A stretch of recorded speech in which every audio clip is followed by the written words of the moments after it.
Salam dan bahagia, perkenalkan nama saya Galuh Lapia dengan NIM 2024012005. Saya di sini akan menjelaskan sedikit tentang flowchart. Flowchart adalah diagram atau bagan alur yang digunakan untuk menggambarkan urutan langkah-langkah suatu proses secara visual dengan menggunakan simbol-simbol tertentu.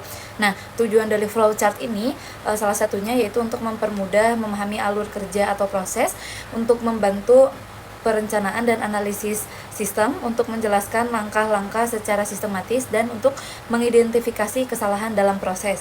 Nah, saya di sini ada contoh yaitu flowchart membuat teh manis hangat. Jadi, flowchart ini menggambarkan proses pembuatan teh secara sistematis, mulai dari persiapan hingga teh siap untuk diminum. Nah, proses diawali dengan simbol start yang menandakan dimulainya kegiatan. Selanjutnya dilakukan tahap penyiapan bahan seperti air, teh, dan gula yang diperlukan dalam proses pembuatan. Setelah bahan siap, langkah berikutnya adalah dengan memanaskan air. Nah, pada tahap ini terdapat proses pengecekan melalui simbol keputusan dengan pertanyaan air panas. Nah, ini jika air belum panas, N atau no, maka proses kembali ke tahap pemanasan air hingga mencapai suhu yang diinginkan. Nah, jika air sudah panas, Y atau yes, maka proses dilanjutkan ke tahap berikutnya. Nah, lalu air yang telah dipanaskan kemudian dituangkan ke dalam gelas, dilanjutkan dengan memasukkan teh ke dalam air tersebut. Nah, setelah itu ditambahkan gula sesuai kebutuhan. Kemudian dilakukan proses pengadukan agar seluruh bahan tercampur secara merata. Selanjutnya dilakukan pengecekan kembali melalui simbol keputusan dengan pertanyaan rasa pas.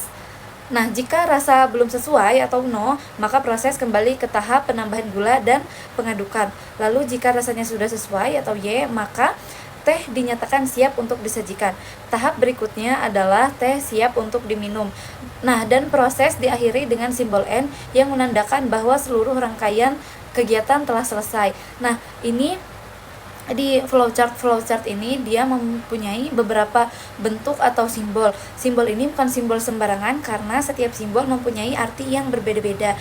Nah, untuk arti simbol ini diantaranya untuk start dan end itu menggunakan bentuk oval. Nah, itu menandakan untuk start atau end, atau awal dan akhir dari proses. Lalu persegi panjang. Nah, ini menggunakan bentuk persegi panjang untuk menandakan bahwa itu adalah proses atau langkah kerja, atau juga bisa disebut dengan kegiatannya. Lalu ada belah ketupat atau decision. Nah, ini pertanyaan atau pilihan ya atau tidak, seperti yang tadi gulanya sudah pas atau airnya sudah panas. Nah, lalu yang terakhir itu tanda panah untuk menandakan arah atau alur proses itu kemana selanjutnya terjadi. Nah, mungkin itu saja yang bisa saya sampaikan mengenai flowchart. Sekian dari saya pamit undur diri. Terima kasih, salam dan bahagia.